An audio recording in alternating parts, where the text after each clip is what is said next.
A better Wooting 80HE for under $100. This is probably one of my most favorite budget magnetic keyboards in that price range. Let's go and check it out.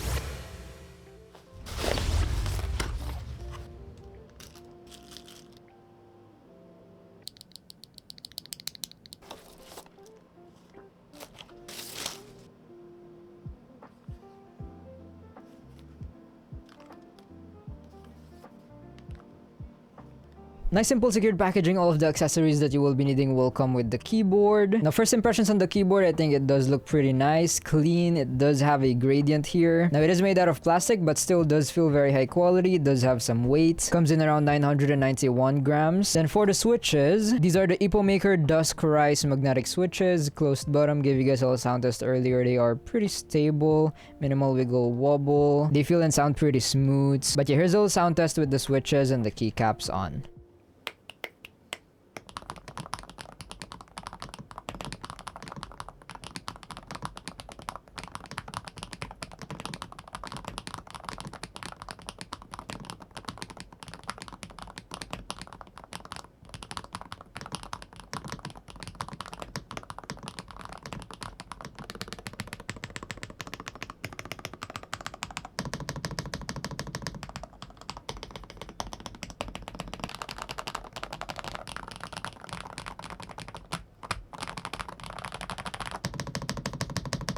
That sounds so much better than I expected it to be. It's creamy, a bit thocky, deep. It just sounds so good and impressive, especially for the price. You can tell they made a lot of efforts in making this keyboard sound good. Just look at all the layers. It is also gasket mounted. The stabilizers also sounded pretty good. We do have some lube in there, and you can see more efforts here. No problems with the acoustics of this keyboard. Now moving on to the performance and other features. Let's go ahead and plug it in and check it out. And here's the RGB for those interested. Very bright and vibrant. We do have this LED bar as well here. Kind of reminds me of the 80HE from Wooting. Here's how it looks like with my lights turned off, and it also has some RGB here on the side that looks amazing. Oh, and yeah, this keyboard is tri-mode compatible, so we do have the dongle here under one of the adjustable feet.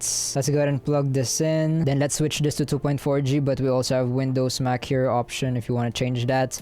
But yeah, here's the 2.4G mode. But okay, I have the website where you can buy this keyboard from. It will be first link in the description. Just scroll down to find the driver and the manual here. So I already downloaded it. This keyboard is also compatible with QMK.top, so web-based software. Just open the IoT driver, and there we go. We can customize it here. I'm currently on wireless, as you can see, so you can customize it on wireless. No need to plug it in. And then I think we can also recalibrate even though on wireless. Oh, okay, I get it now. But it will be much better to recalibrate it on USB mode while plugged in. It's nice that we can recalibrate it without plugging it in though. But yeah, in the software, first we'll be greeted with the keyboard settings where we can customize the keys. Very customizable. We can also customize the actuation point, the rapid trigger here. Here's my settings. You can go down to as low as 0.1 millimeters for the actuation point and 0.01 millimeter for the rapid trigger. It is very accurate, has steps of 0.01 millimeters. We can also set some dead zones if we'd like. I recommend you explore this, what works best for you after you recalibrate the keyboard. And we also have rapid trigger stabilization. We can also set the press and release and also separate the rapid trigger here. I'm not gonna go into too much details on my reasons why I set these specific settings because I already made a separate video discussing them. But yeah, moving on to the next tab, advanced key settings. We can set DKS, mod, subtotal key, and SOCD. Pretty much all of the features you will be needing. I do have AND on with SOCD. We can also set different sleep times and the polling rate here. Very customizable. Then moving on to FN layer settings where we can customize the FN layers. Very nice and customizable as well. Moving on to macro editing. We can record, set macros here. Lighting settings. We do have a good amount of effects. We can customize brightness, low, these guys. If we don't like any of these effects, we can also customize it. Custom over here as well. Then we do have light edit to further customize the keys from what I can see. Yeah, you can get very customizable. And then side light for the sides, I'm guessing. Yeah, it is for the sides here. So let me do always on, as you can see here. But yeah, I do prefer wave here.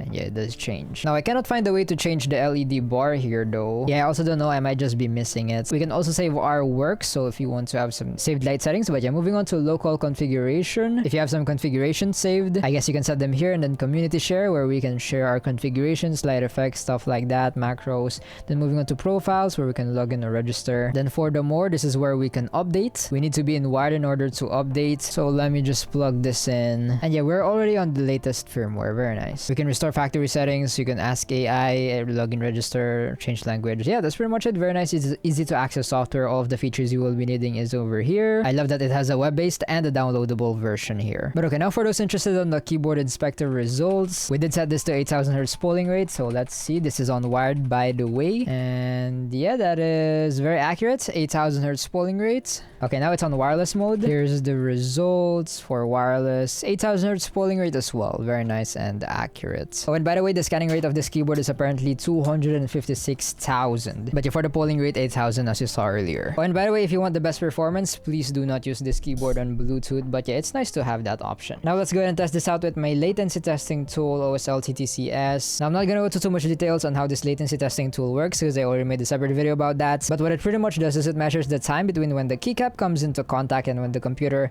actually receives the signal. But yeah, here's the results. This is for wired, 0.739 milliseconds. That is very responsive, very impressive. Pretty much on par with CMR. I doubt you'll notice any difference. And yeah, I doubt you'll notice any difference when comparing this to the top magnetic keyboards on this list or majority of the keyboards on this list. I think you'll only start noticing a difference if there's a 5 millisecond difference. But yeah, these guys doesn't even have a millisecond difference. Now let's go and test this out wirelessly. And here's the results, 1.1 milliseconds. I kinda expected it wired will be faster, but I doubt you'll notice any difference. Again, it's 1.102 milliseconds versus 0.739 milliseconds, if I remember correctly. I doubt you'll notice any difference. 1.1 milliseconds wireless is actually very impressive. I also don't think you'll notice any difference when comparing this wirelessly versus the top magnetic keyboards on this list. It's already very responsive, but yeah, for those interested on the milliseconds, here you go. And I always give a little disclaimer, these results can still vary. There can be factors that alter the results, but these results should still be very accurate. Now without further ado, let's go ahead and test this keyboard out more in game. 80 on clove. Over here. Swish. One enemy remaining. Swish. Spike down B. I think out in there.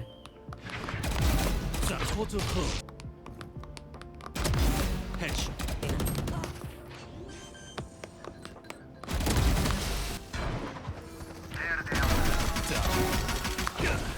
Shoot. Lights out. Oh, nice. One enemy All remaining. three. Last one. Oh, Dory. Drop in a smoke. Anyone up? Sky kill. Spike Nice shot. planted. One enemy remaining. Oh, what a shot. Got one. One enemy remaining. Breaking down. Spike down A. Gang.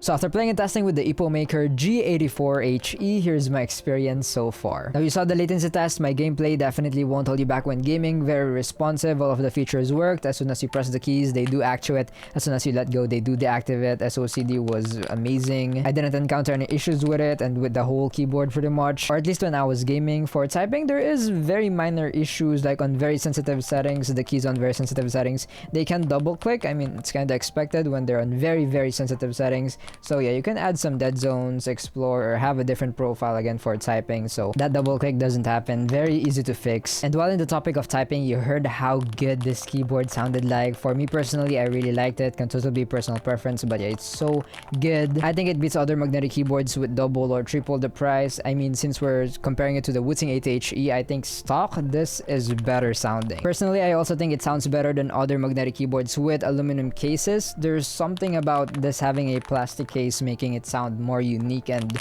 good. So yeah, it sounds and feels amazing typing on, amazing typing experience. Loved using this on a daily. I also really appreciate the layout, has all of the keys I will be needing over here. It also looks pretty clean on my setup. I love the gradient, the colors. I also appreciate the option to go wireless with this keyboard anytime. I mean, most of the time I use my keyboard wired, but yeah, it's nice to have that wireless feature here, especially if you use your keyboard wirelessly. So good. Definitely won't hold you back when gaming as well. You did see the latency test earlier, wired and wirelessly. honestly. So yeah, just an overall amazing budget, feature packed, sounds amazing, performs really well magnetic keyboard. Now, is it really better than the Wooting 80HE though? Now, I'm not hating on Wooting. I do love their products. They do make amazing products, but the price difference of this keyboard compared to that is double, more than double. And despite that price difference, you saw the latency test. According to my latency test, this is slightly, okay, you probably won't notice the difference, but according to my latency test, the numbers, this has lower latency. But other than that, this is also wireless compatible, tri-mode connectivity, and the Wooting 80HE is only for wired. Now, yes, sure, you might not use it for wireless a lot since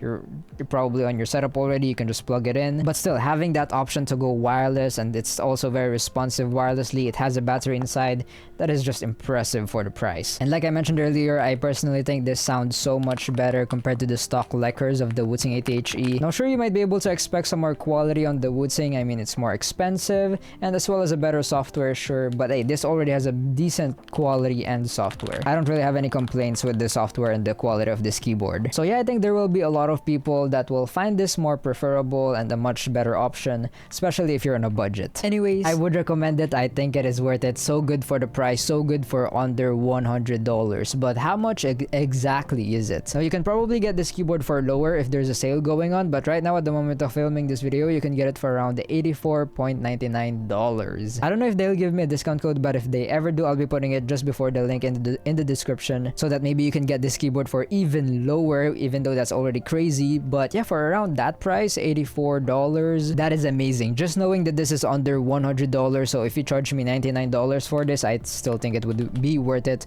So yeah, for around $84, so good, especially if you like what you saw, what I mentioned about this keyboard, what you heard, the features, wirelessness, the performance. It's so great having all of those for around $84. If you're interested, I'll be putting it first link in the description. Those links in the description are going to be my affiliate links, so I'd really appreciate it if you can use those when buying anything from the description, including this keyboard or anything from EPOMAKER. And if I have a discount code, please use it as well. It would really support me a lot. And yeah, little disclaimer, this keyboard is sent to me by EPOMAKER, but that won't change my review. Everything that you've been hearing me say about this keyboard are all my honest opinions and review as always. Anyways, I pray and hope that this video helped you in some way. I'll get and see you guys in the next one. Don't forget to stay grateful, and remember, Jesus loves you. Bye bye.